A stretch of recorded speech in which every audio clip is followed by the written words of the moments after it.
विपक्ष के लोग मोदी सरकार के हर फैसले का विरोध करते हैं, लेकिन पीएम मोदी लगातार ऐसे फैसले ले रही है जिससे देश को फायदा हो सके। लेकिन विपक्ष के लोग हर फैसले पर राजनीति करने लगते हैं। वो हर फैसले को राजनीतिक एंगल से देखते हैं। लेकिन हाल के दिनों में विपक्ष को सुप्रीम कोर्ट से कई बड़े झटके लगे। चुनाव आयोग के खिलाफ राहुल गांधी वोट चोरी का आरोप लगा रहे हैं और एसआईआर का विरोध कर रहे हैं। लेकिन एसआईआर पर रोक न लगाकर सुप्रीम कोर्ट ने विपक्ष के राजनीतिक एजेंडे को फेल कर दिया है। ऐसे में राहुल गांधी और विपक्ष के जो लोग एसआईआर पर सवाल उठा रहे हैं, उन्हें सुप्रीम कोर्ट ने बोलने लायक भी नहीं छोड़ा है, क्योंकि देश के लोग जानते हैं कि सुप्रीम कोर्ट हमेशा सच के साथ खड़ा रहता है। और एक बार फिर सुप्रीम कोर्ट ने विपक्ष की एक सरकार की क्लास लगा दी है। क्या है खबर, बताते हैं आपको इस रिपोर्ट में।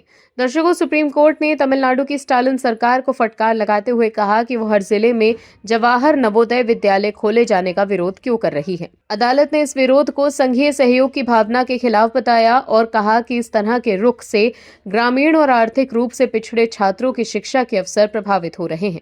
जस्टिस बीवी नागरत्ना और जस्टिस आर महादेवन की पीठ ने राज्य द्वारा हिंदी थोपे जाने की आशंका जताए जाने पर कड़ी टिप्पणी करते हुए कहा कि इस मुद्दे को राजनीतिक या भाषाई विवाद में नहीं बदला जाना चाहिए।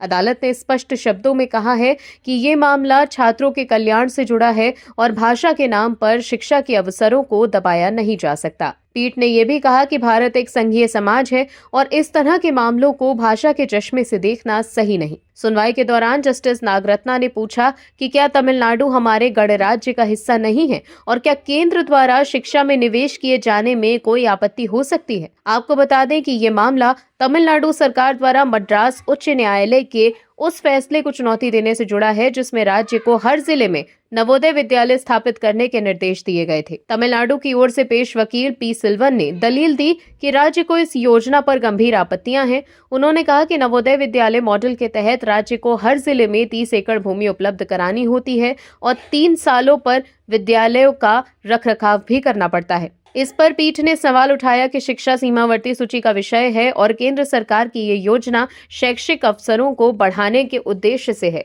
तो फिर राज्य इसका विरोध क्यों कर रहा है। जस्टिस नागरत्ना ने कहा कि केंद्र सरकार का शिक्षा में निवेश करना गलत नहीं है और नवोदय विद्यालयों में केवल मेधावी छात्रों का ही चयन होता है। उन्होंने आगे बताया कि इस तरह की संस्थाएं शैक्षिक मानकों को बेहतर बनाती हैं। जब राज्य की ओर से भाषा नीति का मुद्दा बार बार उठाया गया तो जस्टिस नागरत्न ने कहा कि इस मामले को भाषा की राजनीति तक सीमित नहीं किया जा सकता। उन्होंने पूछा कि अगर आर्थिक रूप से पिछड़े छात्रों को अवसर मिल रहा है तो राज्य उससे क्यों रोक रहा है। विल्सन ने तर्क दिया कि राज्य को ऐसी किसी योजना के लिए भूमि या वित्तीय संसाधन देने के लिए मजबूर नहीं किया जा सकता जो उसकी नीतियों से टकराती हो और आरोप लगाया कि केंद्र तमिलनाडु पर हिंदी थोपना चाहता है। इस पर जस्टिस नागरत्न ने कहा कि राज्य की भाषा नीति का सम्मान किया जाएगा, लेकिन उसे बच्चों के शैक्षिक अवसरों से वंचित करने का आधार नहीं बनाया जा सकता।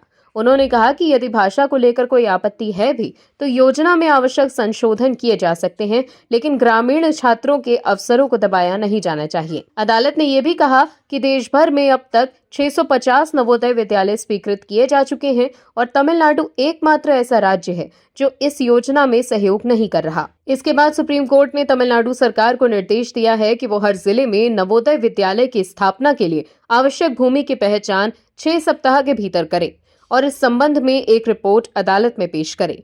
तो देखा आपने कैसे सुप्रीम कोर्ट ने एक बार फिर से एक विपक्षी सरकार को बड़ा झटका दिया है।